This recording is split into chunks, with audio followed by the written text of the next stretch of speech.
Hello les amis, j'espère que vous allez bien et j'ai le plaisir de vous retrouver pour une nouvelle vidéo coloriage.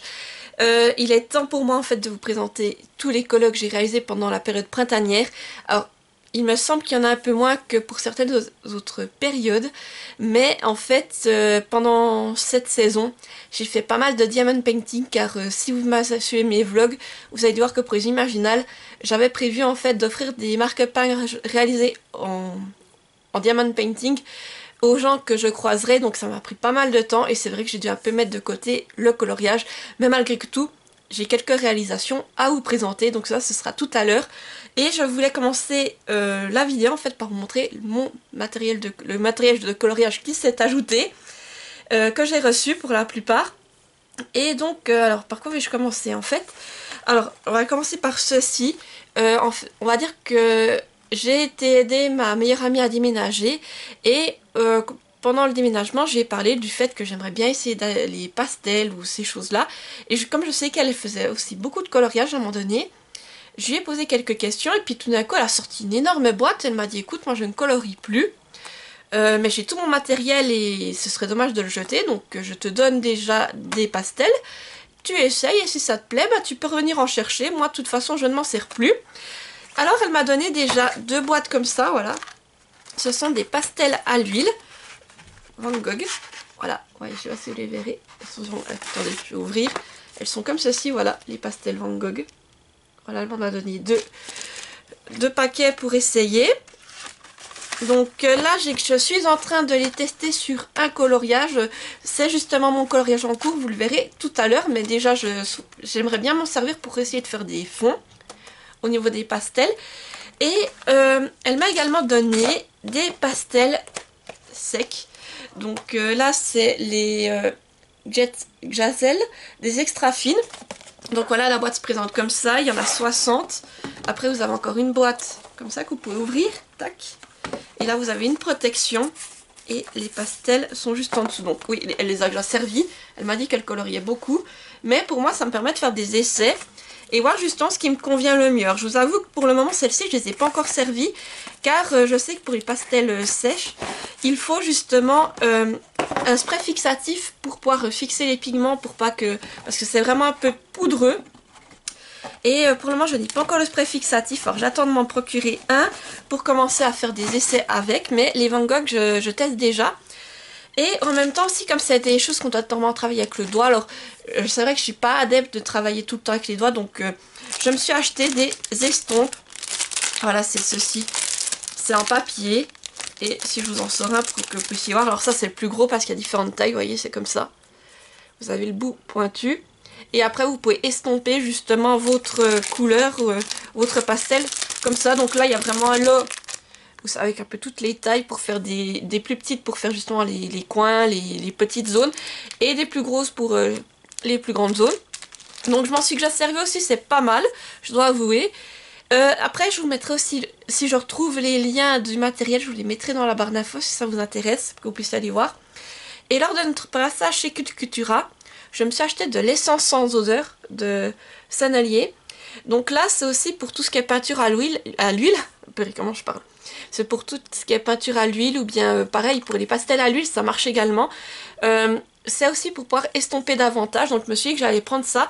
Et par la suite j'aurais pour idée de m'acheter des crayons de couleur aussi également à huile, plutôt gras, pour justement aussi pouvoir les utiliser pour pouvoir faire mes fonds tout simplement. Parce que je me dis que pour les fonds, j'ai de moins en moins envie d'utiliser les feutres, essayer d'utiliser d'autres tactiques, notamment peut-être la peinture acrylique. J'aimerais peut-être aussi tester la gouache, là les pastels que je teste, ou les néocolores, voilà, toutes ces choses-là que je peux vraiment travailler d'une autre manière. Et c'est pour ça que je me suis pris un pot d'essence sans odeur. Pour le moment, j'ai pas encore vraiment testé, car sur celui que je fais, je me dis c'est mon premier, je vais le laisser comme ça. Et sinon, hier, nous sommes passés chez Action, et on m'a offert en fait des feutres. Il s'agit des Craft Sensation. Voilà, il se présente comme ça, c'est une boîte. Il y en a 120 et c'est des feutres. Alors, je vous montre, voilà la boîte comme elle s'ouvre. Voilà, là vous voyez, vous avez déjà les feutres. Et ce qui est pratique aussi, c'est que dedans vous avez des points de remplacement, des points de fine ou des points de pinceau. Et donc voilà, ça se présente comme ça. Et vous pouvez encore ouvrir ici. Donc voilà, quand c'est tout ouvert. Bon, ça donne et vous avez vraiment un bon nuancier. Et à chaque fois, comme je vous dis, alors c'est ça qui m'intéressait, c'est que les feuilles, j'ai pas beaucoup de points de pinceau. Donc là, vous voyez, vous avez la pointe pinceau et la pointe fine. Voilà, donc ça peut être pas mal pour faire les contours ou des choses comme ça.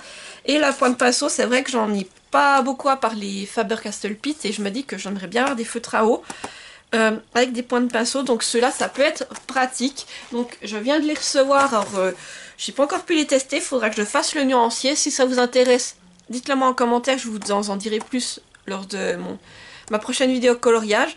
Et au pire, je vous montrerai aussi le nuancier pour que vous puissiez voir ce que ça rend.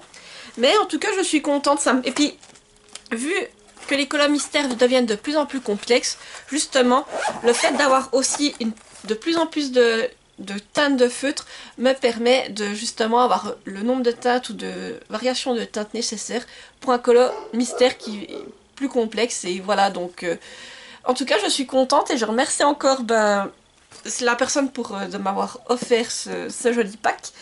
En tout cas, niveau prix, tout ce que je peux vous dire, c'est que ça, c'était 20 €. Même pas 20 €, donc vous voyez, c'est pas très cher. Donc si c'est des feutres de bonne qualité, je me dis, mais pourquoi pas, ça peut être vraiment utile. En plus, avec des points de pinceau.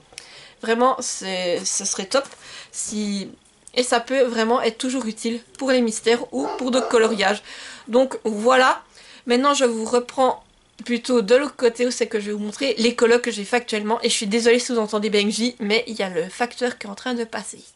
Alors voilà, je vous retrouve de l'autre côté de la caméra et on va commencer avec les coloriages qui sont déjà en cours pour la période estivale. Donc tout d'abord dans le coloriage mystère des Schtroumpfs, je suis en train de réaliser celui-ci. Donc je crois que c'est le Schtroumpf sauvage si mes souvenirs sont bons. Alors vous voyez, il est déjà plus ou moins terminé. Il me reste à faire ici sur les petits écureuils, ça en fait, tout a été fait au feutre à eau, au feutre à encre de Chine.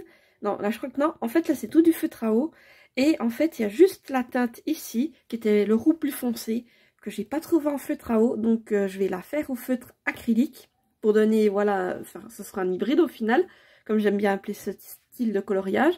Et j'ai commencé aussi à faire les traits noirs. Donc, comme dès que j'utilise de l'acrylique, je fais aussi les traits noirs au feutre acrylique. Mais il me restera à faire les contours noirs, voilà. J'ai déjà commencé ici dans le coin. Et à faire les petits écureuils et il sera fini. Mais pour le moment, j'aime bien son rendu. J'aime ce vert qui fait très peps. Et voilà, donc c'est vraiment quelque chose qui me plaît. Donc il sera vite terminé. Puis je trouve qu'il va très bien pour la période estivale pour le coup. Et l'autre coloriage en cours, donc c'est dans ce cahier-ci, le 300 coloriage. Je suis en train de réaliser, voilà, ce colo de K. Alors j'ai déjà fait le fond, comme je vous disais, c'est avec les pastels à l'huile. Et avec ces fameux estompes en papier que je vous montrais tout à l'heure, que j'ai fait le fond. Donc là, j'ai fait un mélange entre du jaune, un vert clair et un vert plus foncé pour atteindre ce fond. Et après, j'ai fait avec les estompes, j'ai frotté justement pour essayer de diluer un peu la matière. Je vois juste en fait qu'ici, j'ai oublié ici de faire les teintes, donc il faudra que je me rattrape. Et pour le serpent, donc là, j'ai commencé à travailler au feutre avec des couleurs plus foncées. Là, j'ai fait ça avec du Stabilo Pen 68. Et j'aimerais essayer de travailler le serpent en couleur plus foncée pour faire un contraste avec le fond. Et je pensais peut-être faire les yeux au feutre métallisé pour vraiment donner cet effet hypnotique. Donc là, pareil, pour le moment, il est en cours. Et vous le verrez passer lors de la présentation des coloriages de la période estivale. Et là, donc, on va passer vraiment au coloriage que j'ai réalisé durant la période printanière.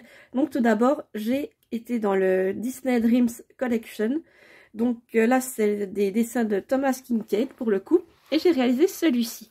Alors, celui-ci, comment vous dire, c'est vraiment un essai. J'ai voulu tester, faire un fond uniquement à l'aquarelle. En fait, tout ce que vous voyez là, donc vraiment tous les éléments du décor, ont été réalisés à l'aquarelle. Donc ça m'a pris pas mal de temps parce qu'il fallait attendre que cela sèche, repasser des couches où c'est que je voulais. Et vraiment tout ça a été fait à l'aquarelle, donc je suis assez fière de mon rendu car c'est vrai que j'ai pas trop encore l'habitude de travailler avec l'aquarelle. Et il y a juste ici les animaux et le manteau, où c'est que je suis venue travailler avec des feux, que je crois que c'était des Stabilo Pen 68 la majorité du temps. Et il y a peut-être aussi, je réfléchis, du Stabilo et peut-être aussi du Crayola Et puis là, je suis venue vraiment essayer de faire un jeu d'ombre et de lumière sur le manteau pour vraiment essayer d'accentuer le personnage. Donc franchement, j'aime beaucoup ce color. Il m'a demandé beaucoup de temps. Mais j'aime beaucoup son rendu et je suis assez fière de moi sur celui-ci. N'hésitez pas à me dire ce que vous en pensez. Mais je me dis qu'il faudra que j'essaye aussi peut-être dans des cahiers comme celui-ci. Vous voyez, là, ma page a un peu gondolé, mais c'est pas grave, c'est un modèle. Donc, je vais dire peut-être dans celui-ci que ce sera mon cahier un peu de test. Et pourquoi pas essayer de reprendre un coloriage comme ça avec un fond entièrement fait à l'aquarelle et accentuer le personnage en le faisant au feutre. Je suis également retournée dans le coloriage mystère trompe-l'œil, donc c'est le premier tome où j'ai réalisé, hop, c'est qu'il est, Hiro Hamada. Je sais plus qui c'est que ça donnait au départ, parce qu'il faut dire, c'était qui? Je ne vois plus très bien sous les traits, j'ai complètement zappé qui c'était au départ. Mais voilà, à la fin, ça m'a donné Hiro Hamada. Alors là, c'est aussi un coloriage hybride. En fait, si vous voulez, j'ai travaillé avec les Faber-Castell Pitt, mais j'ai également réalisé certains éléments à l'acrylique, notamment ici le violet. Tout ce qui est violacé, là, c'est de l'acrylique. Le fond a été fait au feutre acrylique. Sinon, je réfléchis s'il y avait d'autres choses à vous dire. Il y a eu aussi du Crayola. Le Crayola, c'était quoi? Ça devait être ça. Ça, c'est du Crayola. Et sinon, c'est vraiment tout a été fait au Pitt. Et juste les yeux qui ont été faits au Stabilopen 68. Sinon, je regarde mes références. Sinon, oui, tout du Crayola. Et les éléments rouges aussi, c'est du Stabilopen 68. Et là aussi, il y a du Faber-Castell Connector ici. Ces traits-là, c'est du Connector. Et sinon, oui, effectivement, tout le reste, c'est de l'acrylique. Donc, pour moi, c'est un coloriage hybride et j'aime bien son rendu. Même si, effectivement, avec l'acrylique, ça couvre plus et on voit moins, en fait, le personnage qui était derrière auparavant. Et là, avec ce que je vois, alors, je n'ai plus aucune idée de qui c'était, mais j'ai pris vraiment du plaisir à le faire. Et j'aime bien son rendu. Je suis aussi retournée dans le cahier de coloriage mystère des grands classiques, le volume 2.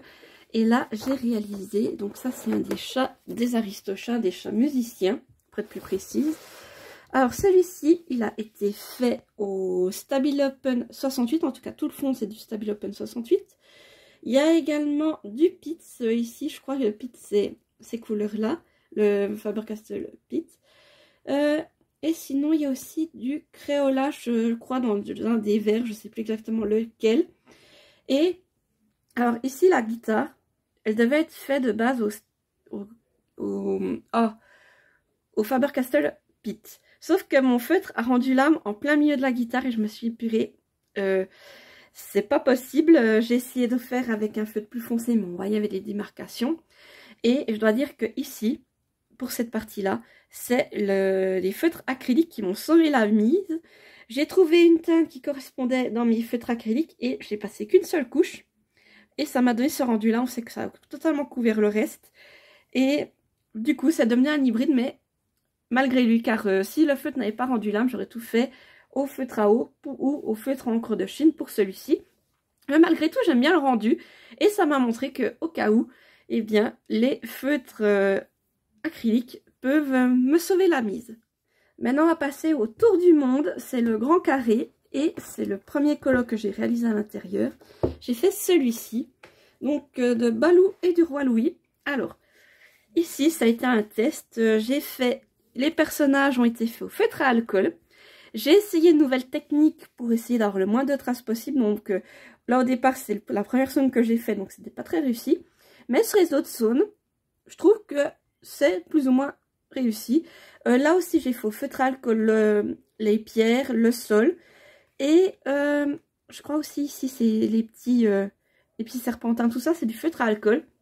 Et sinon pour le fond, alors j'ai fait, tout ça c'est du feutre acrylique en fait, les fonds je les ai fait au feutre acrylique et comme ça m'a venu un peu m'effacer mes contours noirs, je suis repassée avec un stylo gel sur tous les contours noirs, donc ici, voilà. Et je suis repassée sur tous mes contours noirs, mais franchement j'aime bien son rendu et j'aime bien, je trouve qu'il a un côté assez festif. Donc là aussi c'est un hybride pour le coup, mais entre feutre à alcool et feutre acrylique. Et j'aime bien son rendu, n'hésitez pas à me dire en commentaire vous ce que vous en pensez s'il vous plaît. Mais voilà, j'ai pris beaucoup de plaisir à le faire et j'aime bien ce mélange entre feutre à alcool et acrylique. J'ai également voulu retourner dans le Looney Tunes. Donc là, c'est le premier volume que j'ai et j'ai fait ce coloriage-ci. Je sais jamais comment il s'appelle, c'est le chasseur, je crois, Elmer, c'est possible? Il me semble qu'il s'appelle comme ça. N'hésitez pas à me dire en commentaire si vous vous rappelez, mais il me semble que c'est Elmer. Donc celui-ci aussi, c'est un hybride en fait. J'ai utilisé du feutre acrylique pour faire le rendu du sol. Sinon, nous avons du feutre à eau, le ciel. Là, tous les éléments du ciel sont faits au Faber-Castell Pitt. Et ici, j'ai utilisé les feutres de chez Action. Vous savez, les feutres que j'aime pas trop pour faire ces structures en bois. Je me suis dit que c'était des petits éléments, donc je me suis dit autant utiliser ceux-ci. Et là, je crois qu'il y a du Faber-Castell Connector. Il doit y avoir également du Stabilo Pen 68 à certains endroits. Ça, c'est aussi du Faber-Castell Pitt, oui. Et voilà, donc j'aime bien son rendu, franchement, je trouve que ça rend super bien. Et alors, il m'a demandé pas mal de travail dessus parce qu'il y a pas mal de petits détails. Mais je suis super contente et j'aime bien comme il rend tout simplement. Et c'est toujours un plaisir de travailler dans ce cahier-là, sauf que comme je vous ai dit, moi j'ai une des premières éditions. Alors c'est vrai que des fois, pour voir les numéros, c'est plus compliqué, mais je me débrouille comme je peux. Et j'aime vraiment travailler à l'intérieur, donc voilà, j'ai hâte d'y retourner en tout cas. Un cahier de coloriage que j'aime particulièrement, c'est l'âge de glace. Et là, j'avais vraiment envie d'y retourner pour une période printanière, surtout que j'ai trouvé un coloriage qui s'y prêtait bien. Hop. Il s'agit c'est dans l'âge de glace 5, il s'agit de Brooke, c'est la petite amie de Sid. Et celui-ci a été entièrement fait au feutre acrylique. Alors j'aime bien son rendu. Comme je vous ai dit, déjà dans d'autres vidéos, alors le feutre acrylique, c'est pas le feutre que j'utiliserai pour tous mes coloriages, genre pour faire quelques éléments, oui. Mais je préfère colorier avec mes feutres à eau ou à encre de Chine. Mais de temps en temps, pour un coloriage, pour avoir le rendu, ça ne me déplaît pas. Donc ici, pour que vous sachiez comment j'ai travaillé sur les petites zones, j'ai travaillé avec une seule couche, par exemple ici le feuillage, toutes ces choses-là, les cheveux même. Et pour les zones plus étendues comme le ciel, la peau ou ces éléments-là, j'ai travaillé avec 2 couches pour avoir un rendu plus net. Mais franchement, j'aime bien, je trouve les couleurs vives. Et comme je vous dis, une fois de temps en temps, ça ne me dérange pas d'en faire un. Et je pense que pour celui-ci, l'acrylique rend super bien et ça fait vraiment printanier avec des couleurs vives. En tout cas, je l'aime beaucoup. Et comme je vous dis, une fois de temps en temps, ça ne me dérange pas d'en faire un. Après, il faut juste sélectionner les bons à réaliser avec ce type de feutre. Et j'ai également fait un coloriage dans le coloriage mystère nature. Ici, alors, j'ai fait celui-ci. Ce sont les singes dans Raya. Je ne sais plus comment il s'appelle. Il faut dire Raya, je l'ai vu qu'une fois. C'est pas le Disney que je préfère. En fait, il a une histoire particulière celui-ci. Je venais de terminer ma lecture de Makara et le lion de pierre. Donc pour ceux qui suivent, vous en avez déjà entendu parler. Et il s'agit d'une fantaisie asiatique. Et quand j'ai été dans ce colo-là, j'ai vu ce dessin, je me suis dit oui, j'ai fait le lien avec le côté asiatique. Et je me suis dit, il faut que ce soit celui-ci. Et pendant que j'ai colorié, ça me rappelait l'histoire de Makara et le lion de pierre. Donc voilà la petite histoire. Et j'aime bien leur son rendu. Là aussi, c'est un hybride. J'ai mélangé l'acrylique avec du feutre à eau et du feutre à encre de Chine. Donc vous avez à la fois, il y a du Pitts ici dans les couleurs claires. Il y a également beaucoup de Faber-Castell Connector, des Crayola. Ici, surtout les bruns, c'est des Crayola. Là, c'est du Faber-Castell Connector, je crois, celui-ci. Et sinon, c'est beaucoup des Pitts, des Faber-Castell Pitts au niveau des grisés, ici, sur les visages. Et l'acrylique, je m'en suis surtout servi pour ici la végétation. Et pour la teinte gris, blanc-gris plus foncé des singes. Et il y a également du Stabilo Pen 68 ici dans les petites touffes d'herbe. Sinon là, c'est aussi tout du Crayola, mais là, c'est les Crayola spéciales couleur peau que j'ai servi par exemple pour le chapeau. Et voilà, moi j'aime bien leur rendu.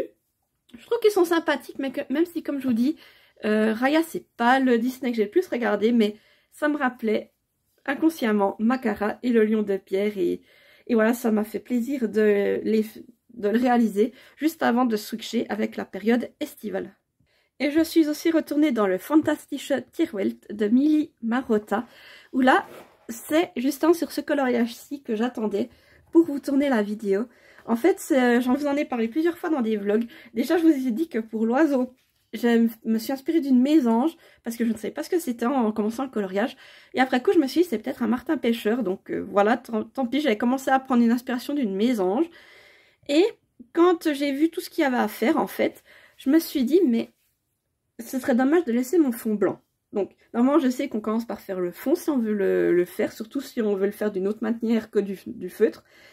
Mais là, je me suis rendu compte vraiment en le coloriant que j'allais faire le fond et j'ai réfléchi pendant un certain temps car je ne savais pas de quoi j'allais le faire. Et aussi ici pour les petits bourgeons, pour la petite histoire, je l'ai commencé le week-end de Pâques. Alors je me suis dit que les bourgeons j'allais les faire un peu comme des œufs de Pâques pour faire une référence à Pâques. Alors ici tout a été fait au feutre à eau, il y a ça a été tous les bourgeons, les petites branches, tout ça a été fait au Stabilo Pen 88. Pareil aussi pour les petits éléments de l'oiseau. Et les feuilles, c'est au Stabilo Pen 68 pour le coup. Et mon fond, parce que oui, comme je disais, mon fond, j'ai réfléchi un sacré moment à comment j'allais le faire. En fait, j'ai encore une vieille boîte de carandache. Voilà, de carandache. Et qui sont aquarellables. Alors je me suis dit que j'en ai pris un. Et j'ai commencé à faire un essai où c'est que je faisais vraiment tout des zones. Et j'aquarellais par derrière. Et quand j'ai vu le rendu, je me suis dit oui, c'est ce que je veux. Parce que je voulais une couleur qui ne soit moins flash en fait que le reste que j'avais fait. Et alors j'ai fait tout ça avec mon crayon de couleur que j'ai aquarellé par derrière. Et après pour venir un peu remettre quand même un peu des touches plus foncées, je suis venue redonner des touches à l'aquarelle. Voilà. Donc c'est pas encore le meilleur fond que j'ai fait. Je sais qu'il faut encore que je m'entraîne avec ce type de matériel. Mais je trouve que ça rend bien. Je suis assez fière de moi. N'hésitez pas à me dire en commentaire ce que vous en pensez. Pour le coup, mais moi je l'aime bien. Et il m'aura pris beaucoup de temps pour justement le réaliser. Car déjà, tout faire les petits détails, ça m'a pris énormément de temps. Et ensuite aussi pour faire le fond. Car faire tous les petits éléments ici ou bien repasser à certains endroits, ça m'a pris pas mal de temps. Mais au final, je suis fière de l'avoir réalisé. Et j'aime beaucoup son rendu. Comme d'habitude, pour terminer, on va passer au dessin que j'ai fait dans les blocs. Donc ici, dans le grand bloc Forêt féerique, j'en ai réalisé qu'un seul. Il s'agit de celui-ci. Voilà, un dessin d'Alice au pays des merveilles. Alors, celui-ci m'a aussi demandé beaucoup de temps. Il a été uniquement fait au feutre à eau ou à encre de Chine et également, ou quoique, j'ai peut-être servi un feutre acrylique pour faire le fond noir à la fin. Mais sinon, tous les détails là ont été faits au feutre à eau ou à encre de Chine. Il m'a demandé, vous n'imaginez pas les heures que j'ai passées dessus. Alors, j'ai cherché beaucoup de nuances de vert, il y a un peu de tout. Il y a du Crayola, je pense, dans les verts. Il y a du Stabilo Pen 68 également, du Stabilo Pen 88. Je pense qu'il y a un peu tous mes feutres à eau qui sont passés pour cela. Alors, la végétation, j'ai été vraiment à l'imagination. Je suis partie sur toutes des nuances de vert. Et après, pour chacun des personnages, j'ai cherché des photos du dessin animé Alice et j'ai essayé de reproduire vraiment chacun des éléments comme ils sont définis dans le dessin animé pour avoir une ressemblance. Et quand il me restait plus que mon fond, je me suis dit mais qu'est-ce que je vais faire comme un fond avec toutes les couleurs que j'ai pour que quand même ça soit beau. Et je me suis dit bah, je vais me retenter de faire un fond noir, c'est ce qui va rendre le mieux. Et voilà, alors après des heures de travail dessus, je suis quand même satisfaite du résultat. Et je l'aime beaucoup. Franchement, vraiment, et en plus je trouve qu'il faisait bien printemps, donc il me plaît. Voilà, je suis contente du résultat. Voilà, du coup, on arrive au bout de cette présentation de coloriage. J'espère qu'elle vous aura plu. N'hésitez pas à me dire en commentaire quel a été votre coloriage préféré, si vous avez eu un petit coup de cœur pour un de ceux-ci. Et on se retrouvera donc à la fin de la période estivale pour que je vous présente les autres. Et si vous êtes trop timide pour laisser un commentaire, mettez-moi un emoji en lien avec la printemps, des fleurs, ce que vous voulez. Sinon, voilà, ben moi je vous dis à tout bientôt pour une nouvelle vidéo. N'hésitez pas à laisser un petit pouce en l'air pour soutenir la vidéo, activer la petite cloche pour ne pas rater les prochaines et à vous abonner car ça fait toujours plaisir et ça soutient la chaîne. Et moi, je vous laisse là et je vous dis à mercredi prochain pour une nouvelle vidéo et portez-vous bien. Bye bye!